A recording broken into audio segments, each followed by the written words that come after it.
Hello. Homecoming for you. You decided to go play in front of some, I imagine, friends and family will be there. Yeah, no, that'd be nice. Got a lot of people asking for some tickets, so I'm trying to work through that. How many? At least 20. How does that work? Like, how many do you guys get for a game? I only get 2.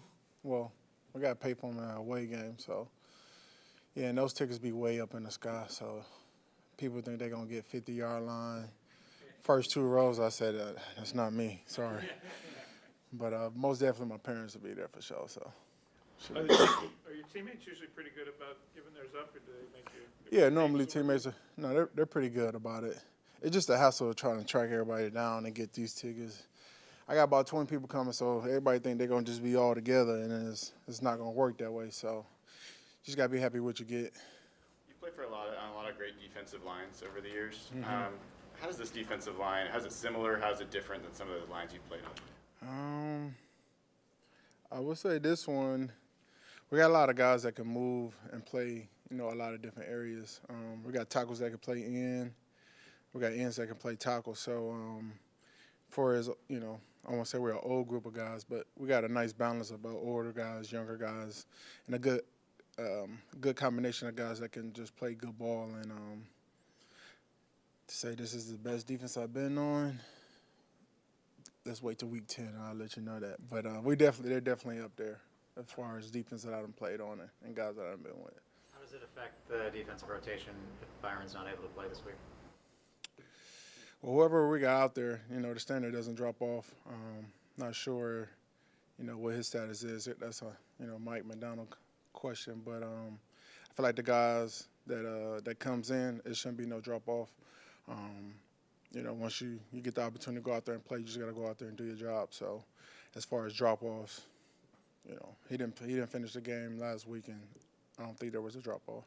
What's the challenge? It's one thing to go into a week game planning for injuries, but when 2 guys in your position group go down during a game, what's the challenge for the rest of you? I mean, I'm guessing you're playing more than you had planned. What's the rest of that game like? I'm not excited that they got hurt, but I get to be out there a little bit more, and I'm sure the guys that haven't been out there get the chance to go and get some plays. So, it's a good opportunity for guys to get those reps that normally they wouldn't get. Jared Goff has been sacked among the fewest times in the NFL. When you look at tape, is that more a function of the way he's being protected or how quickly he gets the ball out of his hands? I would say both. How quickly he gets the ball out. Great running team, great scheme team offensively. They do a good amount of play action. They're a good football team, so they're doing a good job of protecting them, not letting them get hit as much. So it's going to be up to us to go out there and change that. You have more tackles for loss than any nose tackle in the NFL so far this year. Who, me? Yes. Sure, I didn't know that. So, something about this defense that's letting you penetrate more, something about a revival for you this year in general? That's what a lot of coaches was asking, like, how do you see the play so fast? I don't know. I guess just playing 12 years, understanding, what I'm getting. To me, it ain't really that complicated. But, just playing a little bit more aggressively, having a better feeling of the defense and with T-Dot behind me, and just trying to be impactful and, help guys out there. Johnathan, this is a top 5 rushing offense you're going to face this weekend. What have you thought of your guys' rush defense overall through 3 games and maybe the little bit of a hiccup that the New England game kind of presented you guys? I think we've been doing pretty well. Obviously, the New England game was a big outlaw. They kind of got open on some big runs, and, that game we had a lot of missed tackles, but this is only, week 4. So, we're still learning each other, still getting, used to how we want to play. And, it's the NFL. At some point, some, running back's going to have a big gain or a big run. It's just that at the end of the day, as long as we do what we got to do to win the game, obviously you won't want to have high rushing yards. But at the end of the day, we still, a work in progress of, getting everything going. And it's only week 4, so. But with, the Lions being a great running team and 2-6, we're going to definitely have to strap our boots up and get ready. So I'm excited for it. Were you a pretty big Lions fan growing up, or were you not paying much attention? Yeah, 50-50. When Barry Sanders was there, I was a Lions fan, even though I was young. But I grew up a Steelers fan. I was going to say, just being from there, what's it been like to see? I mean, it was kind of some bleak years when you were probably a teenager, like Yeah. what they become and the way the city's And embraced it it. was tough watching during Thanksgiving because we'll always get, I don't want to say, demolished, but, it was definitely a little rivalry there with Green Bay. But, I don't really look too much into it. Like, I will say I'm happy that they're doing well. The city is, gathering behind them, and it's always good when your team is doing well. So,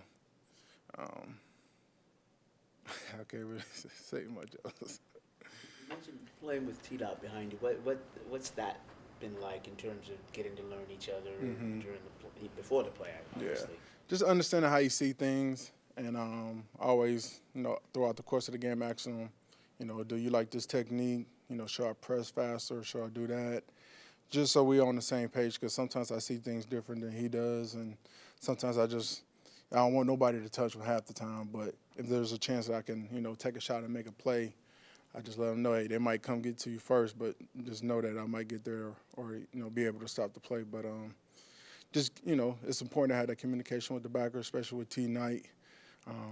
Just trying to give them, pointers and, tips that I feel like that can help them play faster and better. Where did you get the Big Time Hank nickname? And Little League football, because my brother was Hank, my oldest brother was Hank, and then my second oldest brother, obviously they called us by Hankins because our last name, but I guess they would say Big Time because I was the one that kind of, made it to the big leagues and, fulfilled everything I dreamed about, but just the name. Some big defensive linemen have a reputation for, conditioning challenges or motivation challenges. What's kept you at the top of your game for 12 years? I always say the grind of it. Every year they draft younger D tackles, guys that, pretty much to try to replace you. And I just take it as a challenge. If I can go out there and compete at a high level and play and, still produce, teams are still calling and asking about me, still wanting me. So, and then just the love for the game, man. I've been doing this for 12 years now. And, my ultimate goal is to win the Super Bowl. So, within these, from the first year to now, I still think it's possible, especially with the team that we got now, is even more, I think, becoming real life for me that, it's a chance that I can get this done in year 12. So it'd be great if we could win it this year and, see how it goes. You played for AD when he was a line coach. How have you seen him in the coordinator role, like just adjust to that change? I ain't really been seeing him too much. That's been a little weird that we're here together and I don't really see him too much as it was when he was a D-line coach. But he's been doing everything, defensive coordinator, as he should. He's talking to all the position groups. He comes in every now and then, but I think he's doing well. So he bounces around the meeting rooms. He's not like in your meeting room primarily. Well, he comes in there because obviously he's a D-line coach. He used to be D-line coach, but he's not in there every day or nothing like that. He's making sure he's, hitting every position group and, throughout practice, he's pretty much on our sideline, so we get to, chat with him there. What kind of reaction do you get? Those game day vlogs that you post and stuff like that. Mm-hmm. What kind of reaction do you get to those? And you enjoy doing those, obviously? Yeah, they're pretty cool. The fans like it. Subscribers are going up. I enjoy it. Kudos to my camera guy, Timmy. He's an actor, but he was the main one driving me to do it. He thought it would be pretty cool. And not being much of a talkative guy, I've learned to be more talkative to the cameras, and now I feel like I'm doing pretty good at it. Appreciate y'all.